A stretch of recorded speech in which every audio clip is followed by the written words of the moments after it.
그죠? 책으로 좀 봐야 돼요. 95페이지 펴주시면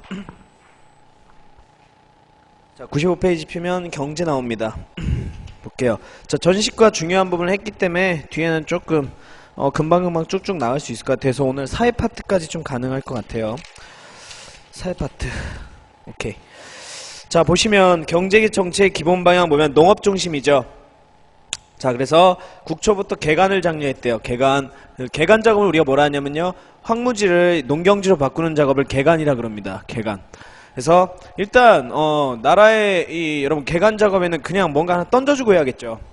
그래서 개간한 땅에는 일단 일정 기간 소작료를 면제해주기도 합니다. 그러니까 세금 정책을 가지고 조금 줄여줌으로써 이제 개간을 이제 장려했던 거예요. 그리고 농번기에는 자벽을 금지하였다. 농번기가 뭐겠어요? 수확기죠. 농사에 한참 힘쓸 시기에는 그렇죠, 함부로 자벽, 여러가지 노동력 동원은 금지했다는 뜻입니다. 두 번째, 합리적인 수치율. 보통 10분의 1이에요. 10분의 1. 우리가 합리적이라면 10분의 1입니다. 보통. 그래서 민생 안정을 위해 노력하였다. 그래서 밑에 참고 자료는 국가 초기 태조 때부터 했던 조세 면제에 대한 내용이에요. 조세 면제. 뭐 예를 들어 이런 겁니다. 당장 개간한 땅에는 한 3년치 면제를 해주거나 또는 이제 자연재해가 심했을 때 그때는 좀 세금을 면제해준다, 그런 내용으로 나와 있어요. 자 한번 그냥 참고자 한번 읽어보시고 넘깁니다. 자 넘기면 자 우리 육부 중에 호부가 있었어요. 호부 동그라미 있어요. 이거는 조선 가면 호조로 바뀌거든요. 그리고 이 호부 호조 요거는 근현대에서 가서 또 배워야 돼요. 그래서 되게 중요한 부서예요. 예를 들어 효율적인 세금 징수를 위해서 호부에서는 자 호적과 양안을 만들게 했다. 자 양안은 토지대장이에요. 토지대장. 자 그러니까 인구수 조사와 그 다음에 토지수 조사했다는 거죠. 그러니까 호부는 어떤 부서일까요? 지금의 재정부서예요. 재정부서. 기획재정부 이런 거 같은 겁니다. 재정부 알고 계셔야 돼. 자 그리고 3사라는 기구는 재정 수입과 관련된 사무직으로서 자 세입과 세출 있죠. 그래서 회계를 담당하는 부서였어요. 지금 일종의 회계예요. 회계팀이나 회계부. 자 이런 거를 말합니다. 지출 같은 건 안 외우셔도 돼요.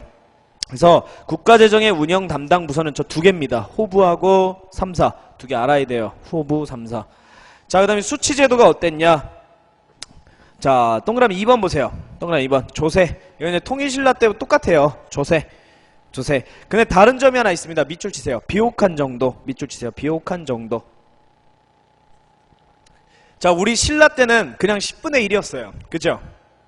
그때는 땅이 다 여러분 땅이 다 쉬어줘야 돼요. 무조건. 다 휴경이에요. 휴경법. 예를 들어 한 번 농사를 지면 1년 아니면 2년을 쉬는 거예요. 반드시.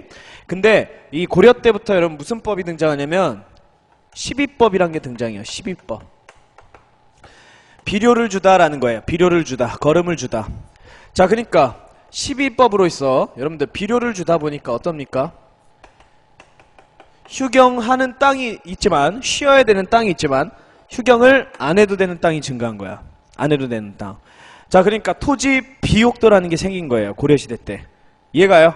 그러니까 비옥한 정도에 여러분 12법 딱 써져 있겠죠. 12법 비옥한 정도. 이거 되게 중요해요. 12법.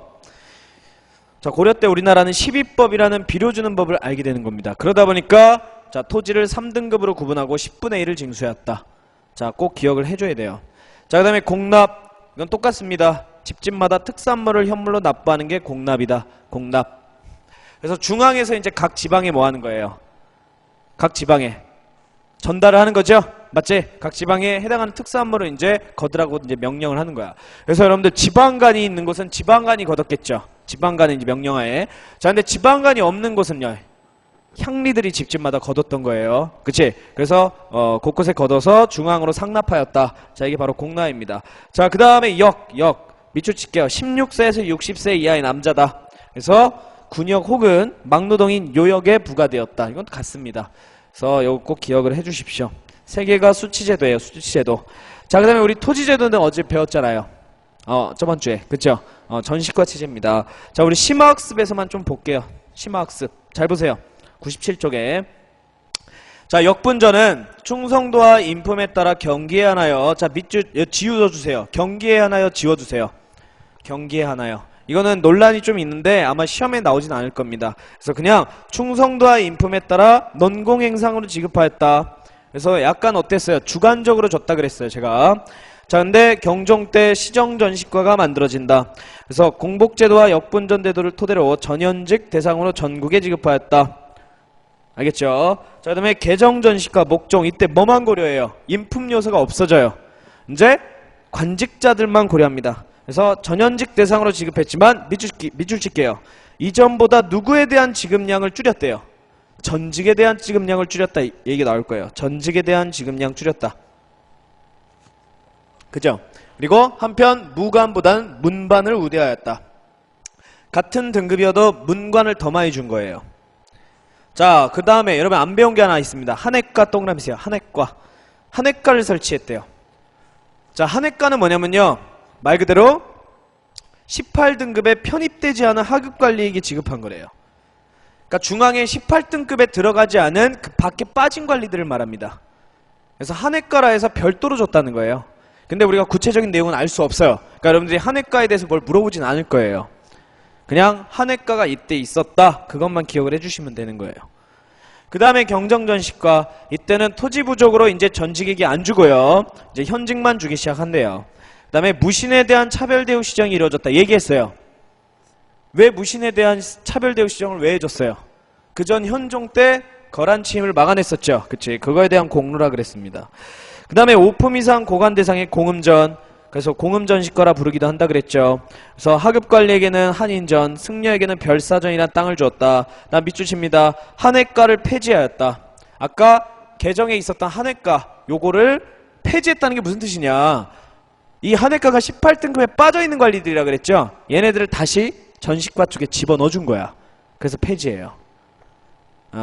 18등급에 빠져있던 관리들을 다시 전시과 체제 안에 편입시켜줬다는 뜻입니다. 그래서 전시과의 완성본이다. 하지만 무신정변으로 전시과 체제가 붕괴됐다 얘기를 했고요. 이거를 회복하려고 했던 게 원종 때 녹과전이라 그랬어요. 근데 이것도 실패했다 그랬죠. 친원파들이 땅을 내려감으로써 실패했다 그랬습니다. 그죠? 그 다음에 고려 말 공양왕 때 무슨 법으로 다시 회복했던 거예요? 과전법으로, 그죠? 화복을 해서 이렇게 순서가 이루어진다고 했기 때문에 여러분들 꼭 기억을 해주셔야 돼. 자, 밑에 토지의 종류 볼게요. 자, 과전은, 이 과전은 여러분 전시과에서 줬던 이 땅을 여러분 과전이라는 거야. 근데 조심해야 되는 게 여러분 소유권이 아니고 제가 무슨 권이라 그랬어요? 그치, 걷는 권리를 줬다 그랬죠. 수조권. 수조권. 그럼 여기서 딱 머리에 탁 떠올라야 돼요. 수조권을 줬다는 거는 그만큼 농민들이 뭐 하고 있다는 거예요? 집땅 민전을 가지고 잘 살고 있다는 거야. 그렇죠. 나라 안엔 지금 자영농이 많다는 뜻이에요. 그 뜻이야. 그렇게 알아야 돼요, 여러분들이. 수조권을 줬다는 것은요. 자, 그리고 영업전, 예외로 여러분들, 그러니까 나라에 반납하지 않아도 되는 예외적인 여러분 세습전들이 5개가 있다는 거예요. 그게 영업전이에요. 일단 공음전은 중요하죠. 5품 이상의 고관. 공신하고 같이 외워주세요. 보통 공음공신전이라 그래요. 그러니까 공음전의 대상이 된 사람이 보통 공신전의 대상이 됐어요. 그래서 그냥 같이 외우세요. 공음공신 이렇게. 그 다음에 군인전하고 외역전은 묶습니다. 군인전하고 외역은 묶으세요. 자, 군인전과 외역전은 잘 들으세요. 이거 되게 헷갈려요. 원래는 나라에서 세습하라고 준 땅은 아니에요. 원래는요. 근데 사실상 군인 아들은 보통 군인을 이어받았어요. 보통. 그리고 향리 아들은 보통 향리를 이어받아요.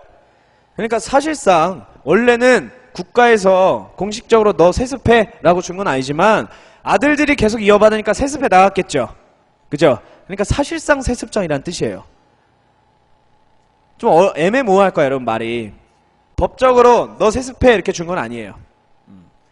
근데 사실상 자식들이 세습해 나왔기 때문에 세습전이 돼버린 겁니다. 그렇게 이해를 해야 돼요.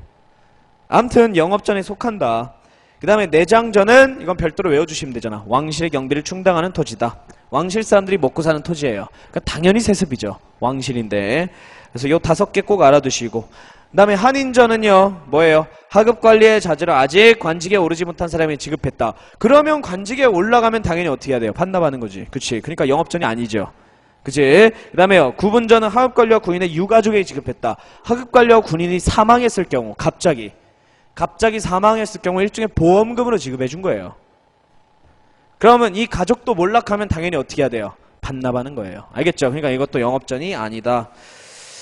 알겠죠? 자, 넘기면 뭐 민전입니다. 민전은 귀족, 농민, 향리, 노비 등 어쨌든 지가 집안 대대로 가지고 있던 땅을 우리가 민전이라 합니다. 그러니까 당연히 상속할 수 있고요. 매매할 수도 있고요. 그쵸? 자기 멋대로 할 수 있는 토지가 바로 민전입니다. 됐죠? 그렇게 알아두시면 된다. 자, 그래서 여기 토지제도는 다 끝났어요. 이렇게 쫙 체크를 해주시면 되고, 밑에 내려옵니다. 중세의 경제활동 보면 귀족의 경제생활, 농민의 경제생활 나옵니다. 자, 일단 귀족 볼까요? 자, 귀족의 경제 기반은 과전이래요. 관리로서 받은 과전, 전식화 체제에서 받은 과전이기도 하고요. 또 대대로 상속받은 토지, 이걸 뭐라고 한다고요? 민전. 그쵸? 자, 그러니까 민전도 있을 거고요. 또 얘가 만약에 높은 관리를 하면 공음전을 받기도 할 거예요. 높은 관리를 하면요. 그 다음에 특별한 공을 세운 신하면 공신전을 받았기도 하겠죠. 맞죠? 그 다음에 또 별도로 녹봉도 받기도 합니다. 별도로 또. 자, 그래서 이런 것들이 다 경제 기반이었다. 자, 어떻게 경제 기반을 가지고 확대시켰냐? 보통 고리대나 권력을 이용하여 농민의 토지를 탈취하고 헐값에 사들이고 또 개간하여 토지를 확대시켜 거대한 토지를 경영했다. 이걸 농장이라 합니다. 농장. 그리고 또한 대리인을 보내. 여러분 보통 대리인은 누군지 알아요? 이 대리인은 지가 소유하고 있는 노비들이었어요. 보통 지가 소유하고 있는 노비를 대리인으로 보내 소작인을 관리하고 지대를 수취하기도 했다. 그러니까 대부분의 귀족은 자기 가지고 있는 땅을 누구에게 경작시킨 거예요? 자, 인근 소작농민들을 고용해서 경작시켰던 거예요. 알겠죠? 자, 그럼 농민은 어떻게 살았냐? 자, 생계유지, 민전 또는 수작지입니다. 별표 치세요. 민전 또는 소작지. 자, 중요한 거 나오네요. 잘 봐요. 그럼 민전을 가지고 있는 농민 같은 경우는 자, 무슨 농? 자영농. 그죠? 자, 그럼 민전을 가지고 있으니까 얘는 지대를 내는 게 아니고 뭘 내요? 조세 내지 전세를 내는 거죠. 그치? 몇 분의 몇이었어요? 10분의 1이죠. 그쵸? 국가 혹은 누구에게 내는 거예요? 국가 혹은 관리에게 내는 거예요. 맞나요? 맞죠?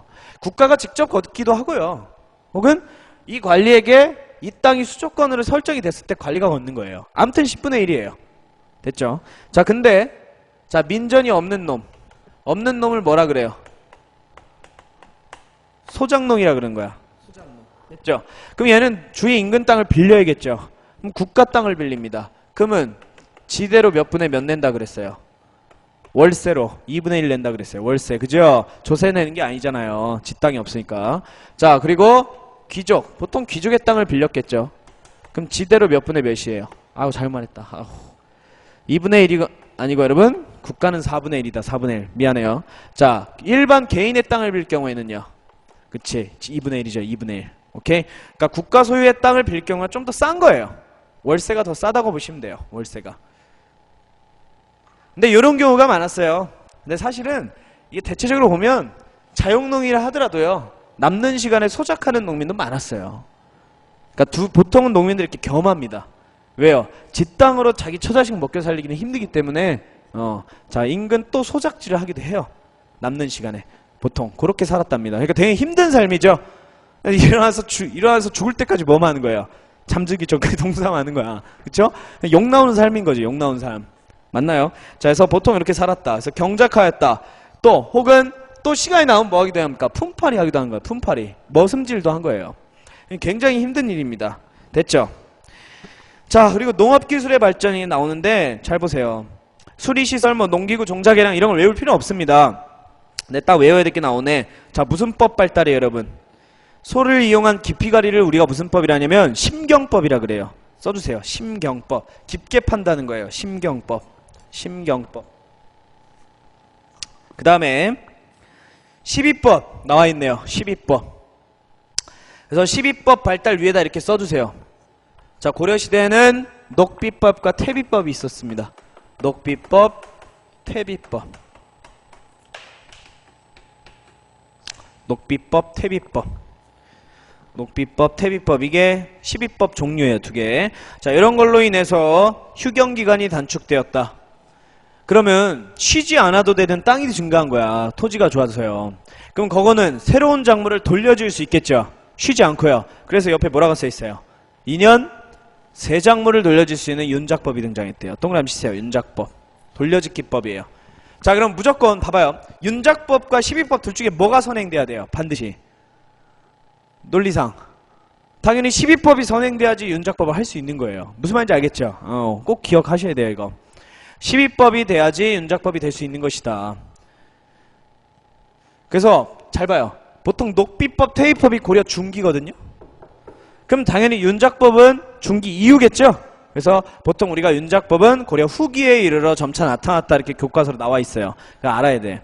고려 후기에 점차 윤작법이 보급되었다. 이 말 그대로 나옵니다. 교과서 용어로요. 시험에는.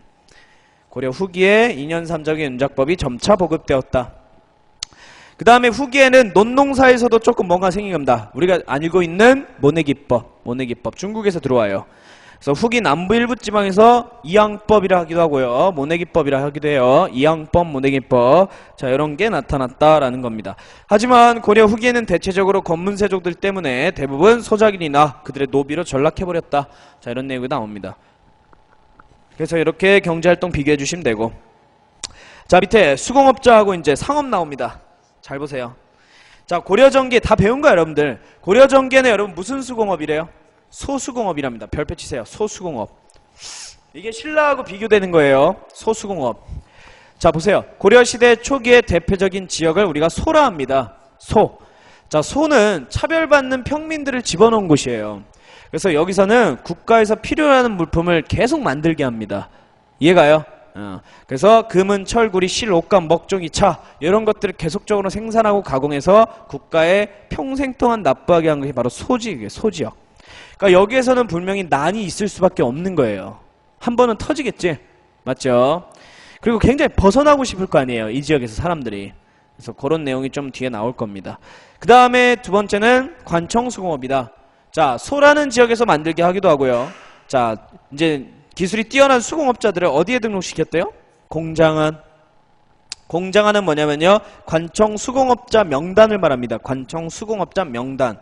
자, 여기 등록시켜서 나라에서 필요한 제품을 생산하도록 하였다. 자, 한편 일손이 딸림은요, 농민들을 동원하기도 했다 써있어요. 농민 부역동원. 일손이 딸림은 농민들을 동원하기도 했어요. 자, 그러니까 고려 전기 때는 소와 관청수공업 두 개 딱 나와 있는 걸로 보아서, 자, 수공업이 거의 국가 중심 체제로 돌아가고 있는 게 보여요. 맞죠? 국가 중심 체제로 돌아가고 있는 거예요. 자, 후기에는 약간 민간 수공업들이 발전합니다. 민간 수공업들이 좀 발전해요. 볼게요. 자, 어디에서 물건을 만들었대요? 서원수공업. 절에서 물건을 만듭니다. 야, 이러면 이거는 불교의 뭐예요, 여러분? 서원수공업은 폐단이에요. 불교의 폐단. 그럼 여기서 만드는 거는 주로 어디다 다 바쳤을까요? 친원파들에게 다 갖다 바친 거예요. 대부분 뇌물이에요. 시장에 갖다 팔아서 자본을 만든 다음에, 그치?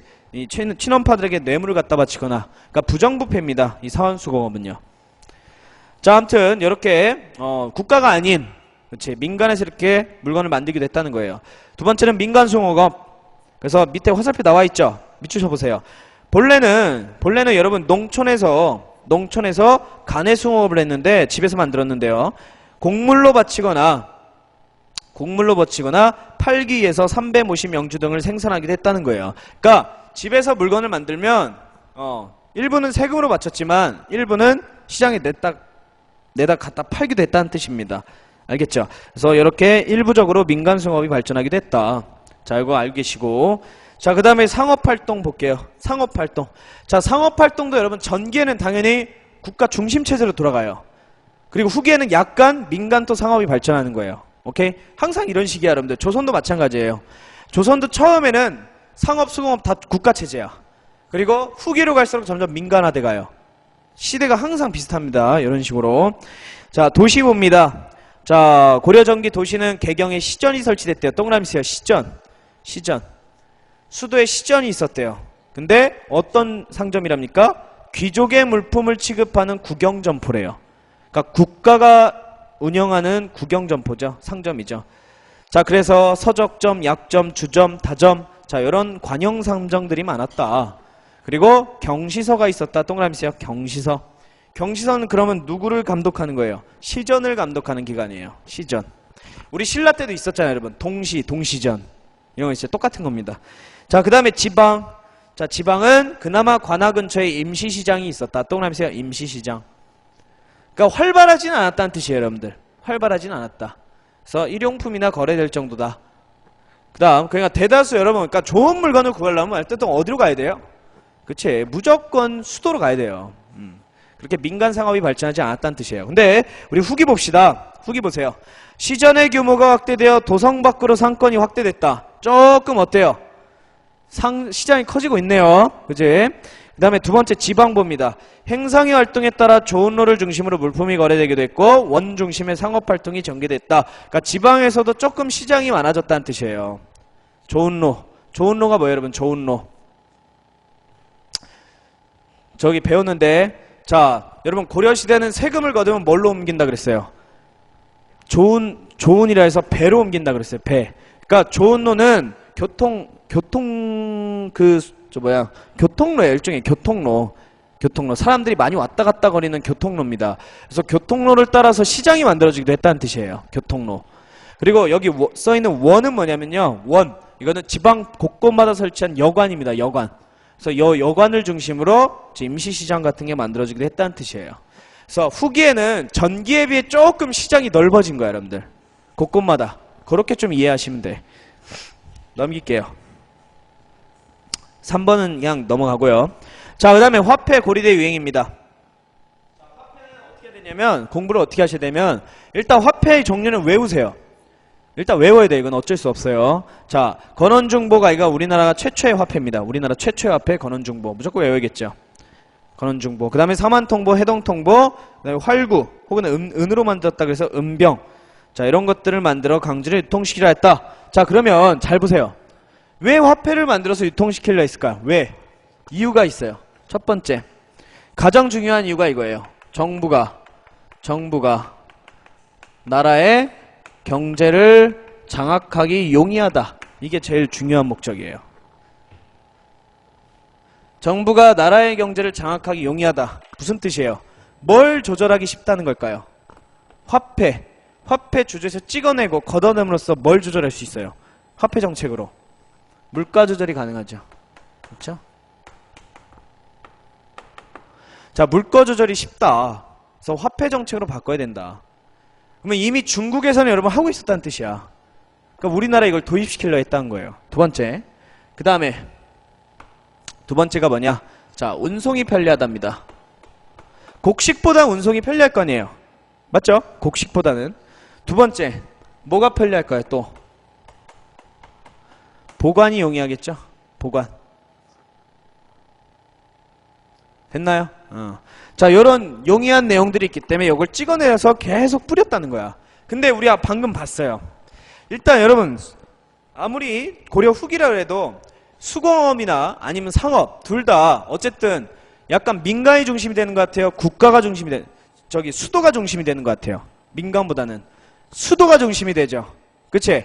자, 여러분 원래 화폐는 왜 써요? 사람들이 화폐가 왜 등장했어요? 화폐의 배경. 거래량이 너무 많아짐에 따라서 물물교환은 불편하죠. 객관적 기준도 없지. 그래서 거래의 편리를 위해 등장한 게 화폐예요. 객관적인 기준 때문에. 근데 지금 여러분 거래는 민간보다는 어디서 많이 돼요? 수도에서 대부분 되는 편이야. 그죠? 그러면 나라에서 화폐를 뿌렸지만 어디에서만 거의 사용될 뿐이에요. 수도에서만 거의 사용될 뿐 지방에서는 거의 사용을 안 했겠죠. 맞죠? 왜? 지방에서는 그렇게 거래량이 많지 않기 때문입니다. 그럼 우리나라 시대를 봤을 때 조선 후기 때는 민간 상업과 민간 숭업이 엄청나게 발전해요. 엄청나게. 그러면 그때는 지방에서 화폐를 엄청나게 쓰겠죠? 맞죠? 그거 기억해 주셔야 돼. 자, 그래서 동그라미 2번 보세요. 화폐가 주조되었으나 주로 도시의 다점이나 주점 등에서만 사용될 뿐이었다. 그러니까 개경에서만 거의 사용될 뿐이었다는 거예요. 그래서 유통의 부진. 중요합니다. 꼭 기억해 주세요. 근데 옆에 조선 후기 전국적 유통 써 있을 겁니다. 밑에. 이거는 왜 그런지 그때 가서 살펴볼 거예요. 왜 조선 후기에는 유통이 전국적으로 이루어졌을까? 그래서 꼭 기억을 해주시고. 자, 그 다음에 뭐 고리대 나와 있는데 고리대 이건 그냥 넘어갑시다. 중요하지도 않고 잘 나오지도 않더라고요. 지금 한 3년째 4년째 안 나온 것 같아요. 그래서 넘어갑니다. 자, 그 다음에 무역활동 볼게요. 여러분 무역활동. 자, 무역활동. 자, 그러면 잘 보세요. 외국 상인들이 우리나라에서 상업 활동을 하려면 저기 지방으로 내려가야 돼요? 아니면 수도로 들어와야 돼요? 수도로 들어와야지. 그죠? 자, 통일신라 때 그러면 그때 울산항이 국제무역항이 될 수 있어요? 울산항이 국제무역항이었던 이유는 수도 어디랑 가까웠기 때문이에요? 경주랑 가까웠기 때문이야. 자, 그러면 당연히 국제무역항을 바꿔야죠. 개성과 가까운 어디래요? 병란도래요. 오른쪽 지도 보면 가깝습니다. 자, 병란도 여기가 바로 국제무역항으로 성장하였다. 그럼 외국 상인들은 병란도로 들어와 개경으로 이렇게 입국했던 거예요. 알겠죠? 그거 기억해 주시고. 자, 송가무역 있죠. 송가무역. 광종 때부터 시작하였다. 동그라미 세요. 광종 때부터 시작하였다. 자, 그럼 하나 물어볼게요. 송나라하고 무역했을 때 지도 보면 육로로 가야 돼요? 해로로 가야 돼요? 당연히 해로죠. 그치? 육로로 못 와요. 무슨 나라 때문에? 거란족 때문에. 맞죠? 이게 시험 나온 적 있어요. 몇 번. 꼭 알고 계셔야 돼요. 이게 별것도 아니지만 의외로 이게 안 보여요. 여러분들이. 해자와 육자가.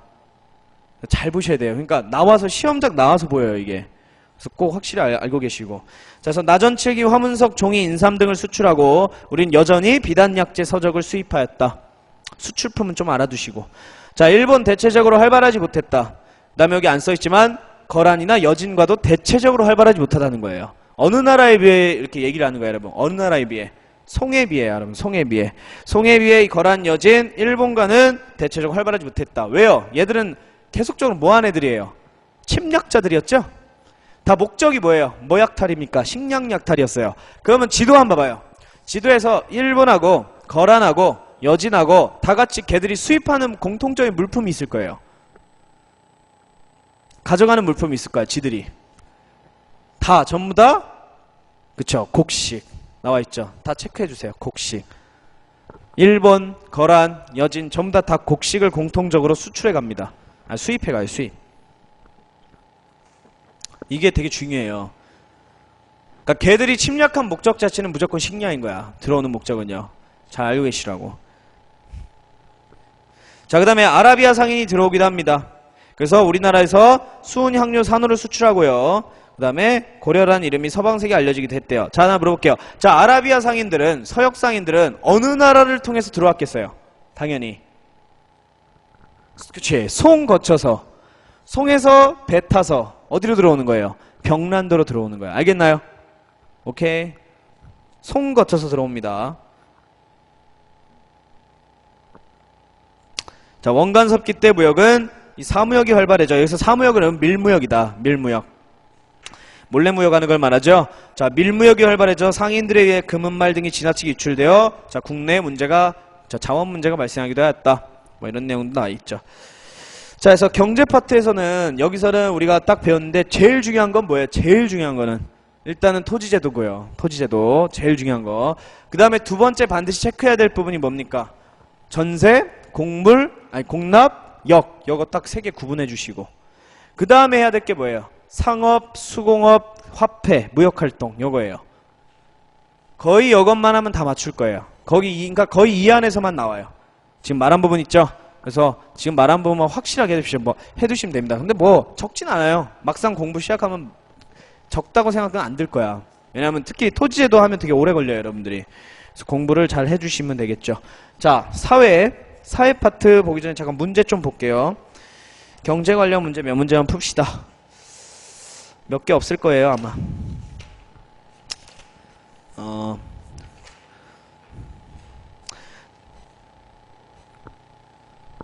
그때 칠판에다가 전시과 하고 문제 안 풀었죠? 일단 426쪽 한번 펴봐요. 426쪽. 아, 풀었던 것 같은데? 5번 풀었죠? 5번 풀었어요? 426쪽 5번? 안 풀었어요? 오케이, 한번 봅시다. 자, 고려시대 토지제도에 대한 설명 중 가장 적절하지 않은 것. 1번 보세요. 과전으로 곡물을 수취할 수 있는 전지, 뗄감 얻을 수 있는 시주를 줬다. 그래서 뭐라 그래요? 전식과 이렇게 부르잖아요. 전식과. 맞죠? 그 다음에 2번. 오품 이상에 걸려있는 공음전 지급하고, 공음전은 여러분 영업전이었죠. 세습이 가능하다. 맞네요.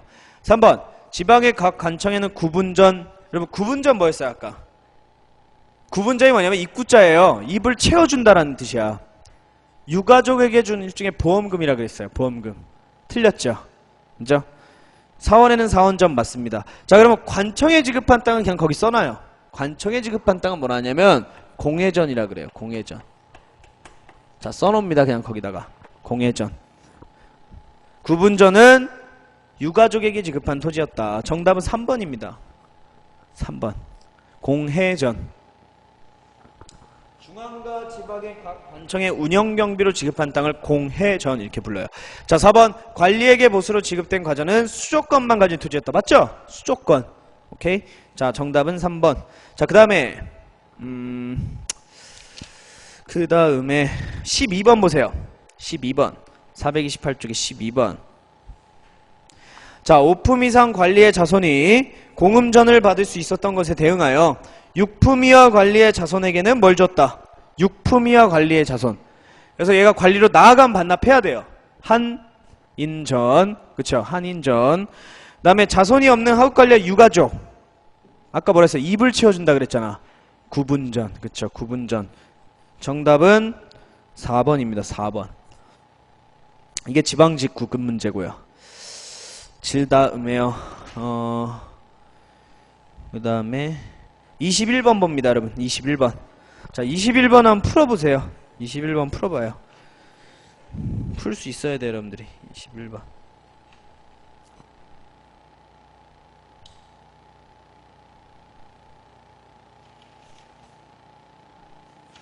보통 그냥 바로 나올 거예요.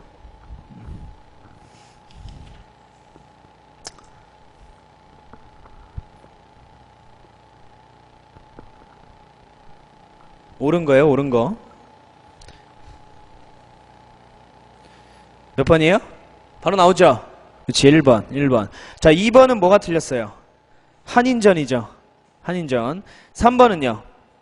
유가족이라 그랬죠. 구분전은 유가족. 왕실경비충당은 내장전, 내장전. 그 다음에 4번.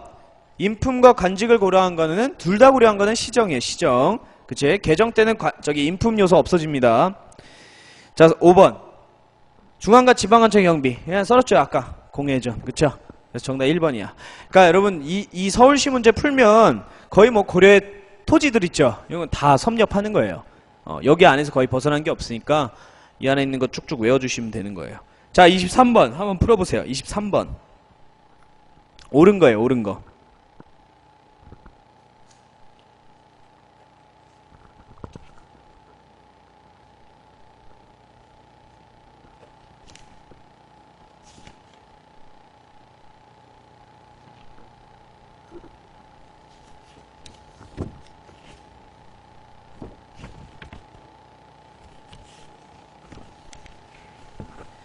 자, 몇 번이에요? 4번이죠? 그쵸? 고려는 송으로부터 비단약재와 채각기 등을 수입했다. 1번은 왜 틀렸어요? 거란이 아니고 송. 2번은요? 교류 있긴 있죠? 뭐 제한적이나 있긴 하잖아요. 아예 없었다고 볼 수는 없죠. 그 다음에 대식국인이라 불리는 아라비아 상인들은 주로 요가 아니고 송을 거쳐 들어오고요. 고려는 송으로부터, 이건 맞고요. 자, 5번은 말도 안 되죠. 청해진은 일단 신라시대 사람 아니에요? 그치? 병란도죠, 병란도. 예성강하고 병란도. 자, 정답은 4번이다. 자, 그래서 경제 문제 한번 다 봤습니다. 자, 몇 페이지냐? 101쪽 옵니다. 101쪽 와서 자, 신분제도 딱 보고 좀 쉴게요. 신분제 보면 시간이 될 것 같아요. 자, 여기서 사회구조 같은 건 안 봐도 될 것 같아요. 여기는 안 나올 것 같습니다, 이제. 그래서 우리 이 신분제도 좀 볼게요. 이 신분제도. 자, 귀족 보세요. 어느 정도 정치에서 배운 게 다 중첩이 될 거야, 여러분들. 잘 들으시면 돼. 자, 귀족은 왕족을 비롯한 5품 이상의 고위 관료들을 보통 우리가 귀족이라 합니다. 그리고 문관, 무관 중에 일단 당연히 문관을 우대해요. 왜냐면 과거 제도가 문과가 있기 때문입니다. 알겠죠? 자, 대표적인 귀족들은 문벌귀족, 권문세족, 신진사대부예요. 일단 문벌귀족은 고려 중기 때 지배계급이죠. 중기 때 확실하게. 그래서 자, 밑줄 칩니다. 음서와 공음전의 혜택을 받았다. 음서와 공음전. 음서는 일종의 그 자식들은 과거 없이도 재상자리까지 올라갈 수 있는 일종의 혜택이라 그랬고요. 공음전은 영원히 뭐가 가능한 땅? 세습이 가능한 땅이라 그랬어요. 맞죠? 그래서 두 개의 혜택을 받았다. 개경에 거주하였다. 그리고 중첩된 혼인관계가 무슨 뜻이에요? 주로 왕의 외척으로서 활동했다는 뜻이에요. 왕의 외척으로서. 그게 문벌귀족이었고요. 두 번째, 권문세족은 무신붕괴 이후 등장한 친원파들이다. 그래서 원의 비호를 받으면서 당시 정계의 요직들을 장악했다. 대규모 농장을 소유했다. 여러분, 대규모 농장을 소유했다 하면 역사적으로 뭐라고 이해하라 그랬어요? 남의 땅을 뺏어나갔다 이렇게 외우라 그랬어요. 알겠죠? 남의 땅을 뺏어나가서 거대한 이 땅을 이루었다라는 뜻입니다. 농장이라면요. 자, 그리고 음서를 통해서 신분을 해습했다. 여기 왜 공음전이 없을까요? 왜 권문세족에는 공음전이 안 들어가 있어요? 공음전은 무슨 과 체제에서 주는 거예요? 전식과 체제에서 주는 게 공음전이야. 이미 전식과는 어느 시기에 붕괴돼 버려요? 무신 때 붕괴돼 버렸잖아. 그니까 친원파 때 여러분 공음전이 없는 거야. 알겠죠? 되게 중요해요. 꼭 체크해놔요. 공음전이 이 권문세족 때 없는 이유는 이미 전식과가 그 전 시기 때 붕괴됐기 때문이다. 반드시 알아두십시오. 이거 확실하게 안 해놓으면 실제 시험장 들어가서 나오잖아요. 헷갈려요. 확실히 알아야 돼요. 됐죠? 자, 그 다음에 신진사대부는 보통 지방관리들이다. 중소지주층이다. 주로 향리 출신들, 향리의 아들들입니다. 그래서 얘들은 음서 혜택은 못 받겠죠. 높은 관리가 아니니까. 과거를 통하여 중앙으로 진출하였다. 성리학을 신봉하였다. 권문세족과 대립하여 개혁을 요구하는 세력들이었다. 그래서 둘이 라이벌이죠. 그쵸? 둘이 대립된 세력이라 그랬습니다. 자, 넘겨보세요. 넘겨봅니다. 넘겨보시면 우리가 어딜 잠깐 볼까요? 여러분들이 그냥 읽어도 거의 다 이해가 갈 건데 여기는 조금 이해가 안 갈 거야. 정계진출이 아니고 학문 보세요. 여러분, 학문 부분, 학문 단락, 훈과학, 성리학 되어 있죠. 자, 문벌귀족이나 권문세족은 학문 중에서 여러분 훈과학이라는 학문을 지지했대요.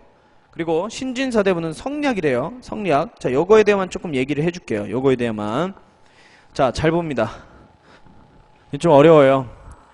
우리 중국에서는 주나라 이후에 춘추 전국시대라는 혼란기 때 제자백가라에서 여러 사상을 주장한 사람들이 등장해요. 뭐 유가, 법가, 뭐 이런 사람들, 도가 이런 사람들요. 그 중에 전국시대를 통일한 진나라는 여러분 법가를 채택해요. 법가. 그러니까 법으로서 나라를 통치해야 된다. 법가. 그래서 법가를 제외한 나머지 사상가들은 다 생매장해버립니다. 이게 분서갱유 사건이에요. 알겠죠? 자, 근데 이 법가 강력한 법치라다 결국 반란으로 망하는 게 진이에요. 그리고 탄생한 게 뭐였죠? 우리 고조선 할 때 한이었죠. 한은 이전의 교훈을 봐서 자, 야, 덕으로서 다스리자, 효로서 다스리자, 충으로 다스리자, 유가를 채택한단 말이야. 근데 이전 진 때 이미 법가를 제한 나머지 사상가들이나 책들이 어떻게 됐어요? 생매장 당했다 그랬죠. 그러면 유가를 채택했으니까 당연히 무슨 작업이 이루어져야 돼요? 복원 작업이 이루어져야 되죠. 그게 무슨 학이냐? 훈고학이에요. 훈고학. 이전 유교 책들에 대한 복원 작업, 해설 작업, 뜻 작업 이런 것들을 우리가 훈고학적 학풍이라 그래요. 훈고학적 학풍. 그러면 여러 학자들에 의해서 해설된 이런 여러 가지 막 책들, 작품들이 있을 거 아니에요. 맞죠? 복원작들. 그런 것들을 주로 봤다고요. 그런 것들을. 문벌귀족이나 권문세족들이나. 됐어요? 근데 이 훈고학에 플러스 철학을 가미한 새로운 유교가 등장한 게 여러분 송나라 때 등장한 거야. 송나라 때 누가? 주자라는 유학자가 바로 만든 게 여러분 성리학이라는 거예요. 성리학. 이런 딱딱한 이런 복원적인 이런 학문에다가 철학을 가미해서 새로운 신유학을 창시한 사람이 송나라 사람 주자라는 거예요. 주자. 그래서 이게 바로 성리학입니다. 그러면 어떤 철학이 들어가는지는 우리가 나중에 문화사에서 성리학 배울 때 얘기해 주는 거예요. 그죠? 간단히만 얘기해 줄게요. 그냥 봐봐요. 훈고학은 그냥 충성과 효도를 해야 된대요. 그냥. 그렇게 하면 나라가 다스려진대. 여기서는. 근데 성리학에서는 뭐라 그래요? 왜 해야 되는 것까지 설명을 해주는 거예요. 그게 철학이잖아요. 왜? 이렇게 탐구하는 거잖아요. 왜? 그리고 두 번째, 훈고학에서는 여러분 세상의 이치를 설명을 못해요. 유교에서는 세상이 어떻게 돌아가는 원칙, 원리에 대해 설명을 못했어요. 근데 성리학에서는 설명을 할 줄 알아요. 그게 뭐냐면 이와 기라는 이론이에요. 이와 기. 그래서 훈고학에서는 이와 기 뭐 이런 게 없었어요. 근데 성리학에서는 이와 기라는 이 원리로 세상 돌아가는 원리를 설명합니다. 그럼 여러분 조선시대는 성리학으로 세워진 국가죠. 그럼 그때 가면 이 기를 배울까 안 배울까? 배우는 거야, 배우는 거야. 알겠죠? 근데 여기서 되게 머리 아파져요. 이와 기라는 거. 알겠죠? 그래서 그런 것들을 여러분들이 배우게 될 거다. 그래서 일단 훈구학과 성리학은 여기에 조금 차이가 있구나. 이렇게만 일단 간단히 파악해 주시면 되는 거야. 됐죠? 그 다음에 뭐 문벌귀족이나 권문세족은 밑에 불교에 대해서 지지를 하지만 우리가 권문세족에서 불교 부정부패가 벌어지는 시기가 고려 후기라 그랬죠? 그때 성리학을 가지고 바로 불교를 비판하는 게 신진사대부다. 그래서 비판 딱 써 있을 겁니다. 여러분. 비판. 그래서 문벌귀족은 친송이고요. 그 다음에 권문세족은 친원. 그 다음에 신진사대부는 친명인 거예요. 친명. 자, 그렇게 꼭 기억을 해주세요. 됐죠? 자, 그래서 우리 귀족의 세 귀족, 대표적인 귀족들 한번 봤습니다. 자, 그 다음에 중류층 봅니다. 여러분. 중류층. 자, 중류층은 뭐예요? 하급관리들이에요. 하급관리들. 자, 볼게요. 서리, 남반, 향리, 군반, 영리 등으로 이들은 고려의 체제가 정비되면서 밑줄 칠게요. 중간 역할을 담당하는 집단이라 말한다. 그래서 서리는 중앙관청의 실무자랍니다. 서울시 공무원이에요. 서울시 구국공무원. 이렇게 생각하시면 돼요. 서울시 구국공무원. 그 다음에 남반은 궁중실무자. 궁중실무자. 궁중의 잡일을 담당하는 사람이고요. 그 다음에 향리는 지방직 구국공무원. 이렇게 알아두시면 되겠죠. 근데 조심해야죠. 향리는 두 개로 나뉜다고 했죠. 그죠? 그거 다 알죠? 이제 얘기 안 합니다. 그거 기억해 주시고. 그 다음에 군반. 군반은 우리 중앙군 있었죠. 중앙군. 군인전 지급받았던 2군6기의 중앙군. 걔들은 하급장교입니다. 그 다음에 영리. 지방의 역을 관리하는 역할을 담당하는 게 영리다. 철도공무원이에요. 지금의 영리 같은 경우는. 그래서 자, 전부 다 기업부터 미용까지 중류층이라 해요. 우리가 중류층. 그 다음에 양민입니다. 여러분. 양민. 양민. 양민은 자, 백정, 상공업 종사들을 우리가 양민이라 합니다. 자, 고려시대는 여러분 농민을 백정이라 했어요. 별표 3개 치세요. 되게 중요해요. 자, 고려시대는 농민을 백정이라 해요. 여러분들 알고 있는 일명 백정이라면 뭐예요? 보통 알고 있는 거는 도축업자. 보통 그렇게 생각했죠. 그쵸? 그건 조선시대 때예요. 고려시대는 흰백자, 흰백자. 그러니까 특별한 직업이 없는, 특별한 나라에 대해서 직책이 없는 자. 이래서 백정이라 불러요. 그걸 농민이라 그랬습니다. 그래서 조세, 역, 공납의 의무가 있는 평민으로서 자, 농민은 자기 소유의 민전을 경작하거나 혹은 모자르면 귀족의 토지를 소작하기도 했다. 또 법적으로는 천민이 아니기 때문에 과거를 응시할 수 있는 자격이 부여됐으나 실제적으로는 과거를 봤다 안 봤다? 거의 안 봤다. 혹은 근데 군공을 세우면 어떻게 됐었대요? 군공을 세우면 직업군인이 되기도 했대요. 직업 2군 6기에 소속될 수 있기도 했다는 거야. 혹은 군공이 있으면요. 자, 특수집단. 자, 일반 농민이긴 해요. 근데 특별한 이 지역에 소속돼 있는 애들은 특수집단이었어요. 기억나시죠? 향부곡소. 그래서 향부곡소에 거주하는 애들은 많은 세금을 부담하고 거주 이전에 자유가 없었다. 또 하나 써줘야 돼요. 과거 응시 자격이 없다. 까지 기억을 해주셔야 돼. 과거 응시 자격이 없다. 그것까지 기억을 해야 됩니다. 자, 그 다음 마지막 우리 천민 볼게요. 천민. 천민은 화척, 죄인을 말하나 대다수가 노비이다. 자, 이들은 인간이 아니죠. 재산입니다. 재산. 재산이니까 매매 증여 상속의 대상이도 돼 있었다. 그래서 우리 마지막 103페이지 보면 노비는 두 노비로 나뉘어요. 공노비, 사노비. 자, 공노비는 뭐겠어요? 당연히 공노비는 국가소속, 사노비는 개인소속이에요. 자, 공노비부터 봅시다. 자, 공노비는 입영노비 가로치고 이렇게 써주세요. 입영노비라고 하지만 공영노비 이렇게 부르기도 해요. 공영노비, 공영노비, 공역노비, 입역노비. 자, 얘들은 자벽에 종사하고 급료를 받고 생활하기로 했다. 자, 근데 공노비 중에서 외거노비도 있습니다. 밑줄 치세요. 농경에 종사했다. 자, 그러면 이 공노비들이 종사하는 농경지의 대상은 당연히 국가 소유의 땅이겠죠? 국가 소유의 땅. 국유지겠죠? 국유지. 국공유지 써놔야겠죠? 거기 농경종사의 국공유지. 국공유지. 자, 그 다음에 산노비. 산노비는 개인이나 사원에 예속돼 있었다. 자, 솔거노비는 주인집에 같이 사는 노비래요. 별도로 뭐 안 받습니다. 먹고 잘 장수를 주죠. 그 다음에 외거노비 별표 3개 칩니다. 산노비 중에 외거노비가 제일 중요해요. 자, 신분적으로는 예속돼 있으나 자, 경제적으로 두 번째 보세요. 경제적으로는 양민 백정과 비슷하게 독립된 생활을 영위할 수 있다. 재산을 모을 수 있다는 뜻이에요. 자, 그럼 보통 여러분 산노비 중에 외거노비는 어떻게 살았을까요? 주인이 걔한테 뭘 주는 거예요? 땅 하나를 지정해 주는 거예요. 땅 하나. 그래서 그 땅을 농사를 집니다. 그래서 거기서 수확물의 반은 갖다 바치고 반은 지가 먹을 수 있는 거야. 그래서 재산을 모아서 신분 상승을 한 노비도 있는 거예요. 가끔은. 됐죠? 그래서 그렇게 알아두시고, 자 마지막으로 노비의 신분 결정은 일천즉천의 원칙이었대요. 별표 칩니다. 일천즉천의 원칙. 그래서 부모 한쪽이 노비면 자식도 반드시 노비가 되었다. 이거는 일정량의 노비수를 늘려는 국가 정책이에요. 알겠죠? 그래서 그렇게 기억을 해주시면 되겠죠. 자 10분 정도 쉬고, 자 백성의 생활 모습서 보시고 넘기면 법률 나오고요. 그 다음에 고려 후기 때, 자 무신집권기 때 농민봉기들 이런 것 좀 살펴보면, 자 사회 파트도 아마 끝날 겁니다. 그래서 사회 파트 다 끝나면 이제 칠판으로 문화사 제일 중요한 게 두 개가 있어요. 그거 하고 오늘 수업 마칠 거예요. 자 55분에 시작할게요. 한 10분 쉬었다가.